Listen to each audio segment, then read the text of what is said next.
इकाई 6 सुबह।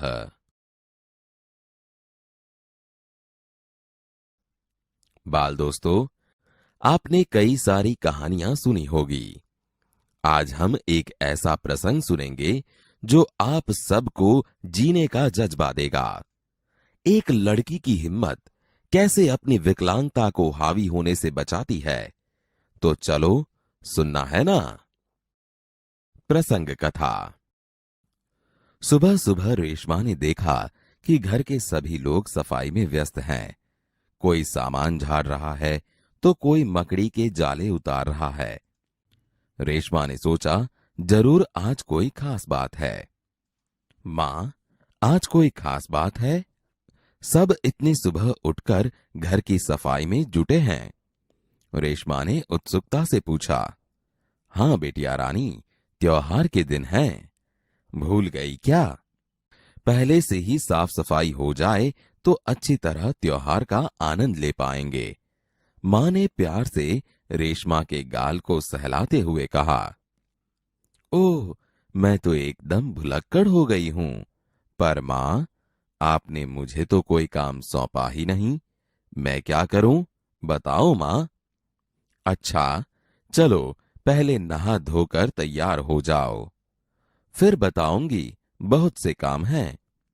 मैं भी आपकी मदद करना चाहती हूं, मां ने कहा। रेशमा ने रुआंसे स्वर में कहा। मदद तो मैं जरूर लूंगी। मैंने तुम्हारे लिए कई काम सोच रखे हैं। नहा धोकर नाश्ता कर लो, फिर बताऊंगी। कहते कहते मां ने उसकी पहिए वाली कुर्सी पर बैठा दिया। रेशमा ने अपने पहिए वाली कुर्सी को धीरे धीरे धकेला और अपने दैनिक कार्यों में लग गई। रेशमा जब 5 साल की थी, तभी से उसके दोनों पैर काम नहीं करते थे। उसे बहुत तेज बुखार हुआ और घुटनों से नीचे दोनों पांव एकदम बेजान हो गए। बहुत इलाज करवाया, पर रेशमा के पांवों में जान नहीं आई। उसे पोलियो हो गया था। रेशमा बहुत हिम्मत वाली लड़की थी। शुरू शुरू में उसे जरूर दूसरों की सहायता लेनी पड़ी, परंतु अब 11 साल की उम्र में वह अपने सारे काम स्वयं करती है। वह अपने परिवार पर अपने काम के लिए निर्भर नहीं रहना चाहती। परिवार के सभी सदस्य, पिताजी, छोटा भाई गोलू, दादी जी, दादाजी, सभी उसे बहुत प्यार करते हैं। वह सबकी आंखों का तारा है। मां ने रसोई घर में सारे बर्तन, डिब्बे, बोतलें नीचे उतारकर साफ कर दिए थे। उन्होंने रेशमा को आवाज दी। रेशु, अगर तुमने नाश्ता कर लिया हो तो काम में मेरा हाथ बटाओ। हाँ मां, मैंने नाश्ता कर लिया। दूध का मेवे वाला दलिया बहुत अच्छा बना है। मां, मैं हाथ धोकर अभी आती हूं। रेशमा अपनी कुर्सी को धकेलते हुए रसोई घर में पहुंची। रेशमा मां को बर्तन डिब्बों पर लेबल लगा लगाकर पकड़ाती गई और मां उन्हें व्यवस्थित ढंग से सजाती गई। रसोई घर फिर से चमचमाने लगा। पिताजी दफ्तर चले गए। मां को लड्डू बनाने के लिए कुछ जरूरी सामान चाहिए था। गोलू तो बहुत छोटा है। दादी जी, दादाजी बहुत बुजुर्ग हैं। अब सामान लाए कौन? मां परेशान थी। रेशमा ने कहा, सामान मैं ले आऊंगी। बस आप मुझे सामान की लिस्ट और एक थैला दे दीजिए। तुम ले आओगी अकेली? मां ने पूछा। हाँ मां, एक बार पहले भी तो लाई थी। रेशमा की आवाज में दृढ़ता थी। तो ठीक है, तुम ही ले आओ, लेकिन ध्यान से जाना, सारा सामान नुक्कड़ वाली दुकान से ही मिल जाएगा। थोड़ी देर बाद रेशमा सारा सामान लेकर लौटी। उसने गोलू को आवाज दी। गोलू, ये लो, तुम्हारे लिए टॉफी लाई हूं। गोलू टॉफी पाकर खुशी से उछलने लगा। कुछ ही दिन बीते थे। एक दिन शाम को रेशमा का घर दियों के झिलमिल प्रकाश से जगमगाने लगा। पूरा मोहल्ला जगमगा रहा था। जहां रोशनी ही रोशनी थी। क्या जमीन, क्या आसमान। दादी जी ने बताया कि दीपावली अंधेरे पर उजाले की जीत का त्योहार है। बुराई पर अच्छाई और असत्य पर सत्य की सदा जीत होती है। इस दिन रावण को पराजित कर राम अयोध्या लौटे थे। उसी खुशी में यह त्योहार मनाया जाता है। रेशमा और गोलू बड़े ध्यान से दादी जी की बातें सुन रहे थे। कुछ देर बाद सबने मिलकर पूजा की और प्रसाद खाया। गोलू अपने दोस्तों के साथ पटाखे छुड़ाने में मग्न हो गया। रेशमा अपने दादा दादी के साथ फुलझड़ियां जला रही थी। इतने में रेशमा ने देखा कि गोलू ने जिस पटाखे को बुझा हुआ समझकर छोड़ दिया था, उसमें चिंगारियां निकलने लगी हैं। गोलू की पीठ पटाखे की तरफ थी। रेशमा चिल्लाई, गोलू, गोलू, बचो, तुम्हारे पीछे पटाखा है।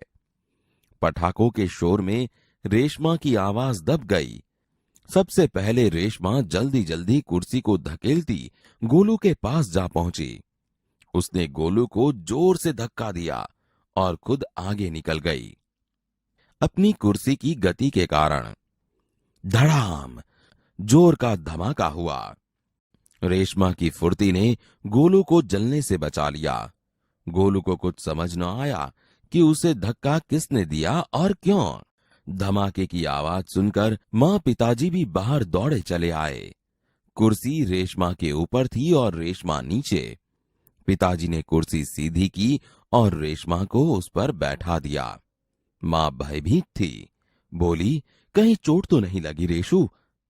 रेशमा ने उन्हें सारी बात बताई। सबने रेशमा की पीठ थपथपाई। गोलू रेशमा के पास आकर नाटकीय ढंग से बोला, दीदी, आज तो आपने मेरी जान बचा ली। आपका यह धमाकेदार धक्का मुझे हमेशा याद रहेगा। सभी लोग खिलखिलाकर हंस पड़े।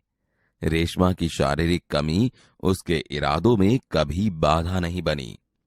वह आज भी उतनी ही जिंदादिल और परिश्रम से अपना जीवन जी रही है। उसकी हर सुबह नई सुबह होती है।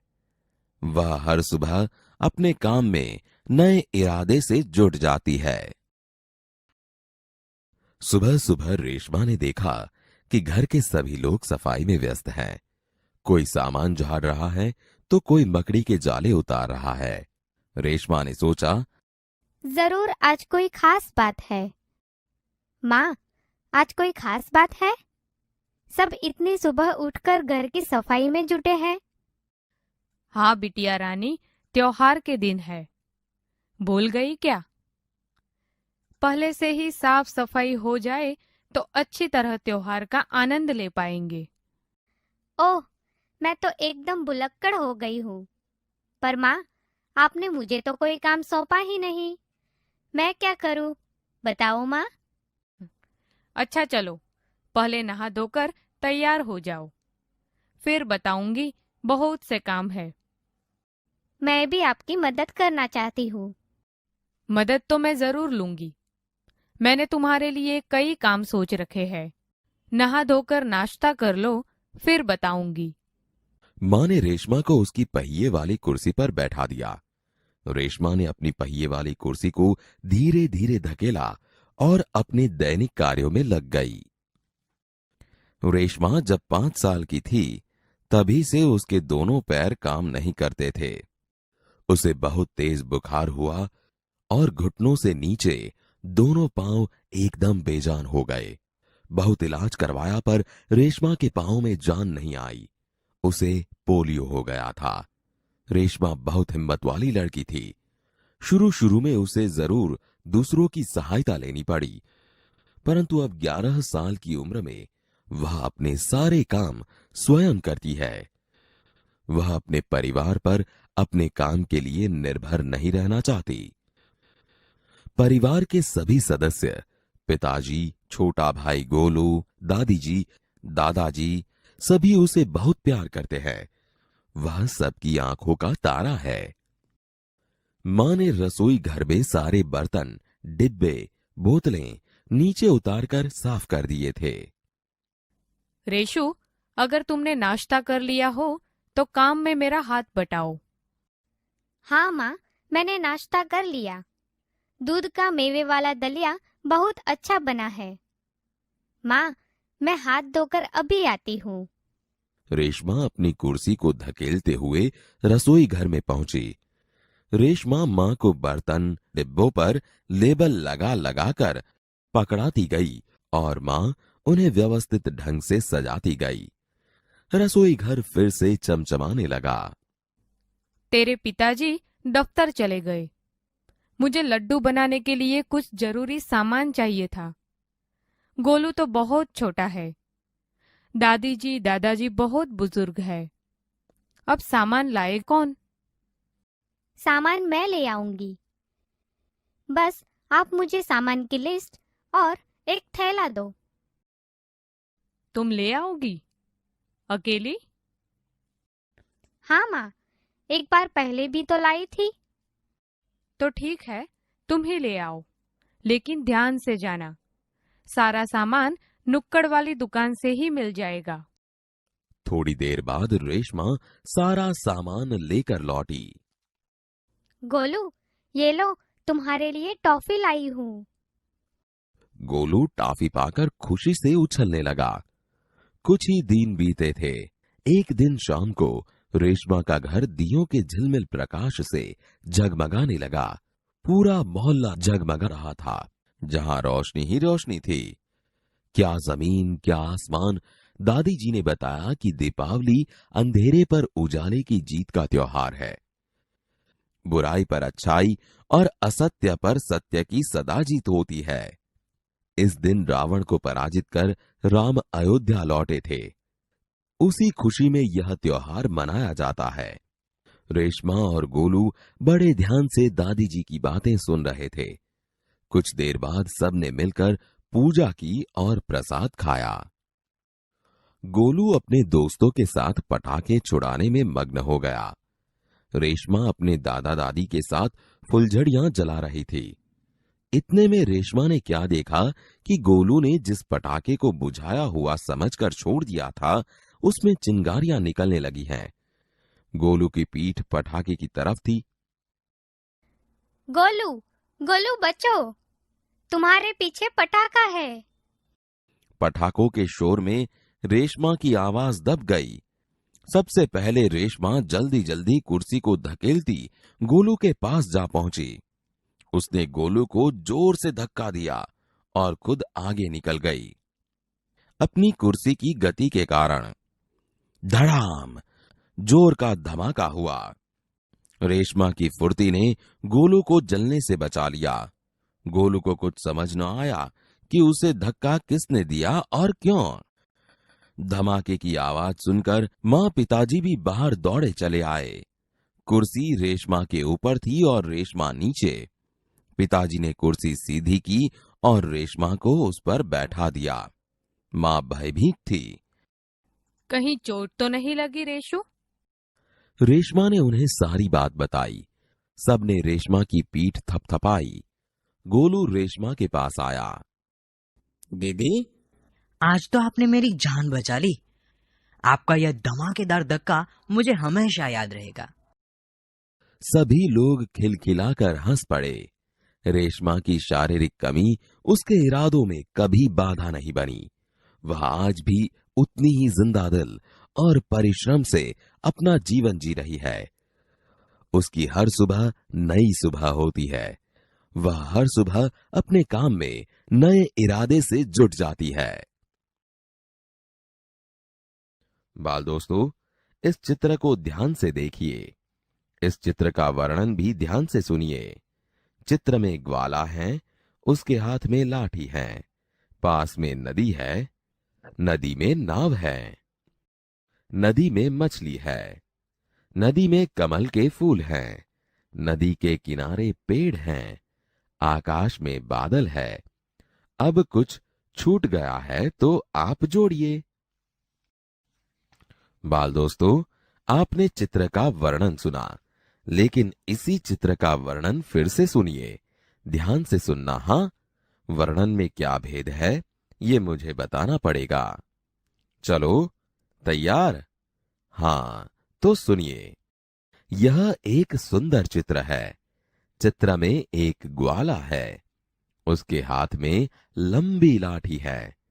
पास में एक बड़ी नदी है। नदी में 2 नाव हैं। नदी में 3 मछलियां हैं। नदी में कमल के सुंदर फूल हैं। नदी के किनारे छोटे बड़े पेड़ हैं। आकाश में काले काले बादल हैं। हाँ, ध्यान से सुनना था।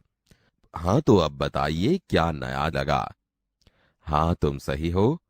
तो इन वाक्यों में एक सुंदर, एक लंबी, बड़ी, 2, 3, कमल, सुंदर, छोटे बड़े, काले काले जैसे शब्दों का विशेष रूप से प्रयोग हुआ है। इसे विशेषण कहा जाता है।